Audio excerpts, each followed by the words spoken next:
peak apple season, and today I'm going to show you how to make my awesome and easy apple upside down biscuit cake.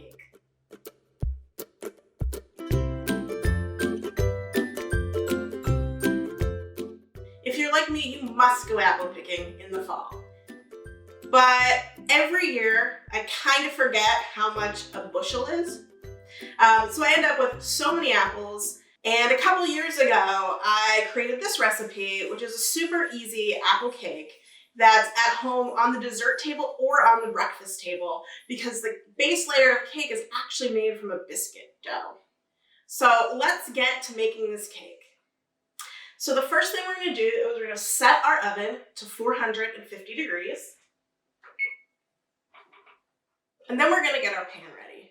I use a 9-inch round cake pan for this recipe, but you could also use an 8-inch round cake, or an 8x8 square pan would work just fine.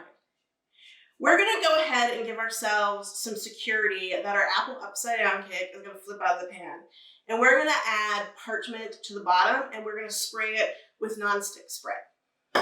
Now, I buy these round parchment paper liners, and I use those to just easily sit in my pan. But if you don't want to buy these liners, you can actually make them pretty easily yourself out of just a rectangle of parchment. And I'm going to show you how to do that. So we have our rectangle sheet. We're going to fold this into fourths so you get this tiny little rectangle. And then from there, move that away. We're just going to fold into this cone shape. And we're going to fold in half a few times until we end up with this little tiny pointy arrow, maybe paper plane.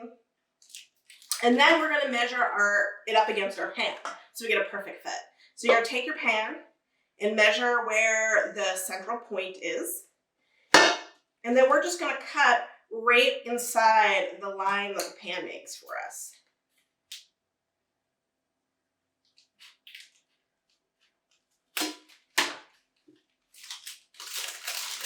And there you have it, a little parchment round.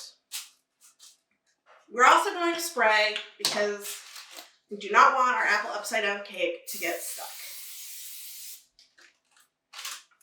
And so we sprayed in the bottom, we put the paper on top, and I'm going to spray on top too. So that's our first step. I'm going to put this aside. And now we'll get to the ooey-gooey top.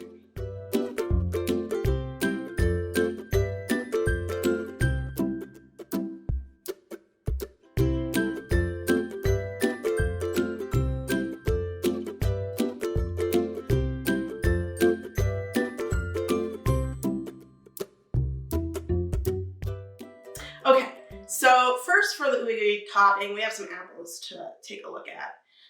With the apples I like to use this are a sweet tart apple. So a Macintosh or a Honeycrisp works really well for this.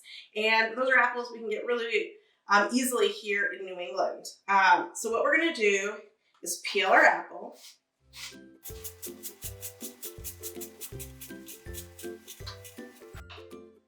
Look at that.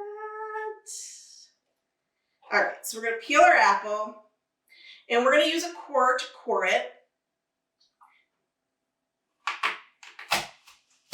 The other thing we're going to do after the core, after we've cored the apple, is I'm actually going to cut this apple into thirds from the core, because the size of the the size of the core is pretty thick. And the cake doesn't actually cook that long, so I want to make sure the apple is able to cook. So we're going to cut it a little bit thinner. So I'm going to get these apples going, and then we'll get to our next step.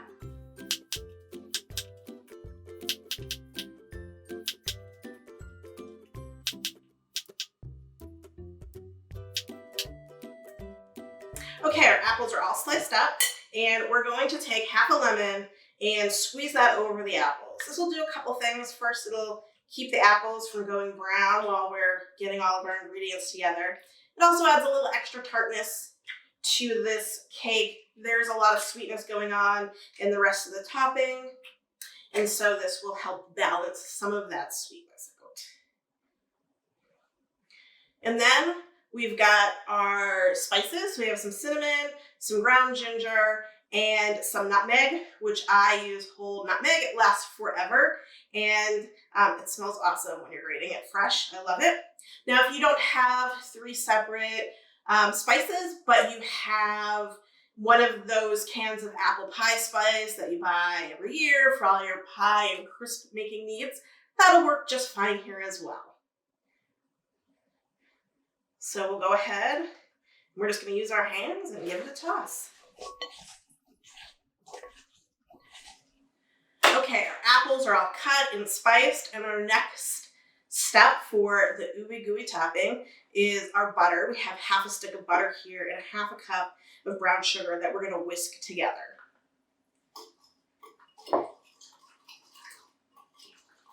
We're going to break up all the lumps of the brown sugar and make sure that it is all whisked really well and combined.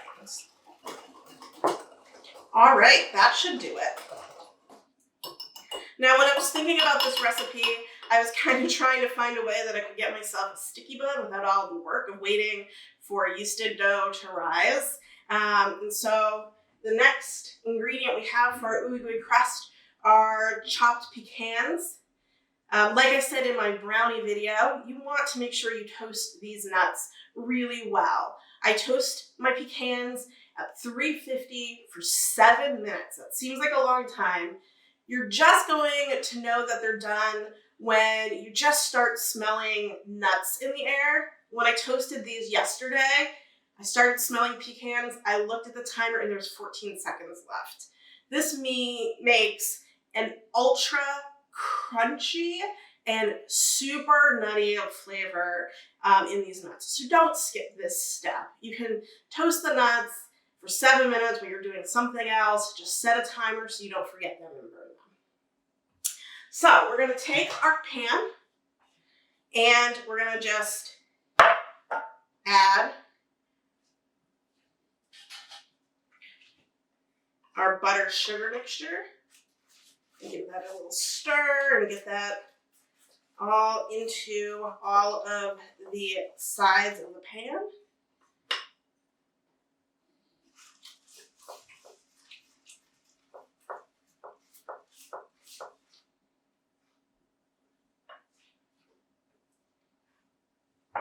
And then we're gonna toss our nuts. So just evenly put these nuts on top of this buttery, sugary goodness. And then we're gonna add our apples. And I like to arrange these in a little bit of a radial pattern. So we're just gonna go ahead and do that. But let's speed this up.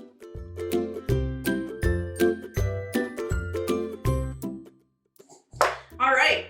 So we have our apples on top of our brown sugar, and that is it for the ooey-gooey topping. Now we're going to get to the biscuit cake.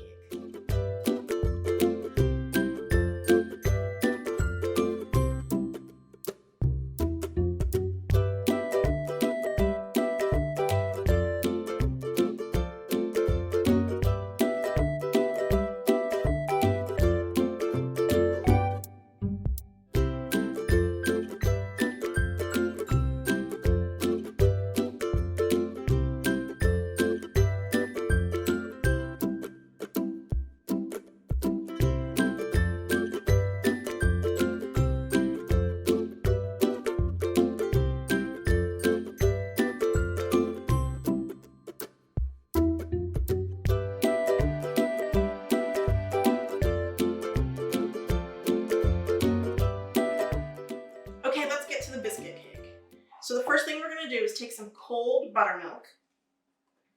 We need a cup of that. And pour it into a bowl.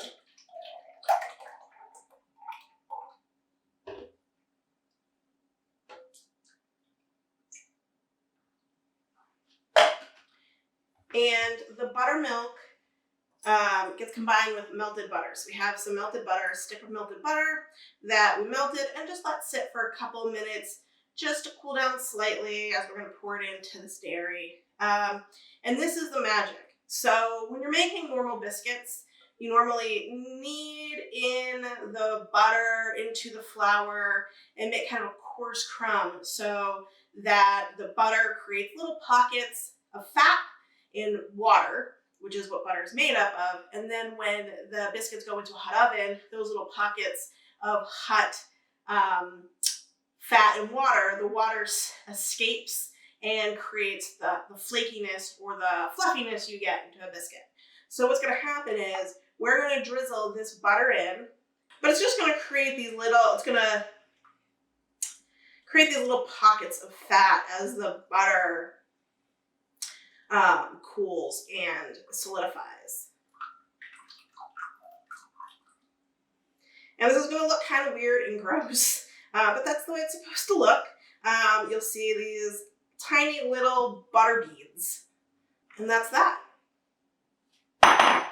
Now we're just going to add this mixture to the dry ingredients, which I whisked together. And we're just going to stir this together until all of the flour absorbs almost all of the liquid and there's no clear, dry flour streaks in the bowl. You don't want to make the biscuits tough by over stirring and creating more gluten in the flour than you need to. So just kind of fold gently. And there you have it. It's a super easy biscuit dough. We eat these a lot on the weekends. You can throw them together anytime. We have buttermilk on hand always for these drop biscuits and pancakes. So that looks good. There's maybe a little bit of flour, but that's fine. So now what we're going to do is just evenly put this biscuit dough on top of our apples. And to do that, I use my handy disher scoops. I love these. I think everyone should have these in their kitchen. Anyone who bakes, these are perfect for cookie making, for portioning batter.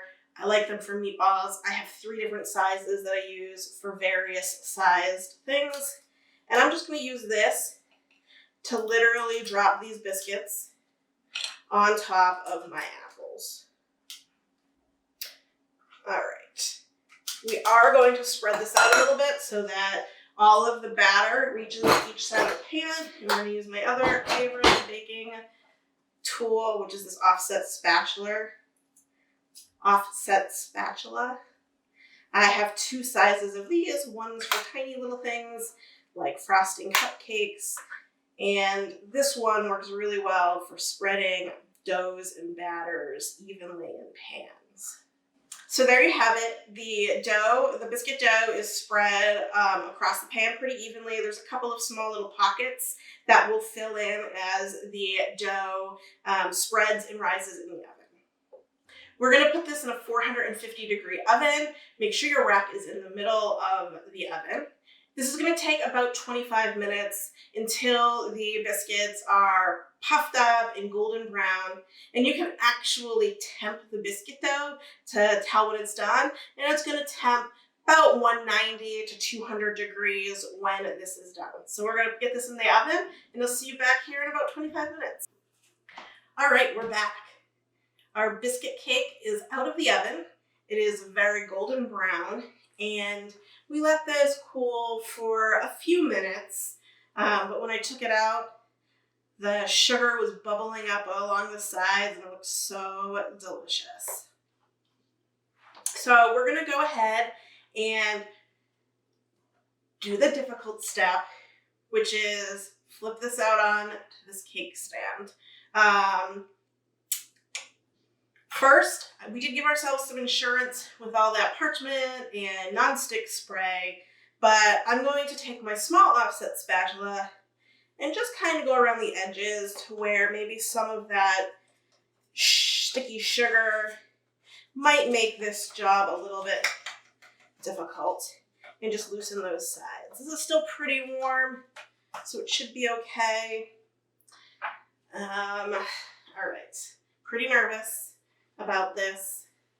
I'm gonna take my cake stand and put it on top. Let's see if our insurance policy worked out. Let's give it a little tap. It's still pretty hot. Ooh. Oh my gosh, perfect. Look at that, nothing left behind. If there was something left behind, no big deal. You can just pull that out and put it back on the cake. Look at this cake, I'm so excited. It came out perfect. I mean, look at the top, it is steaming. Look at the top, it's gooey ooey, like the sticky buns I love. Those apples, since we sliced them thin, look nice and cooked. This smells awesome. Honestly, guys, I'd rather eat this than a pie any day. I'm just really not a pie person. All right, now we should let this wait maybe 10 minutes before we get into it, but I cannot wait. So let's give this a little taste test now. I'm just gonna cut off a little sliver. Oh, this is cutting so nicely.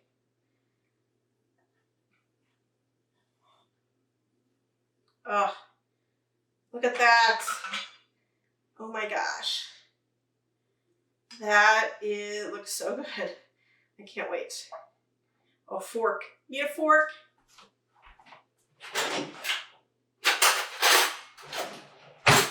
All right, here we go. Hopefully I don't burn myself. Oh yeah, this is so good. This topping is everything I love, which is sugar, butter, and nuts. The apple is a little tart, a little sweet. Guys, you gotta make this. This would be perfect for a little bit of a sinful breakfast. Great for dessert with a little scoop of vanilla ice cream a la mode. Oh yes. And let me know what you guys do with your apples, because I still have quite a few apples left from my apple picking excursion this year. So drop your favorite apple recipes in the comments below. And like always, if you like this video, please give it a thumbs up. Click subscribe and that little bell button to be alerted when I launch a new video. And as always, thank you so much for watching. Now go have some fun in the kitchen.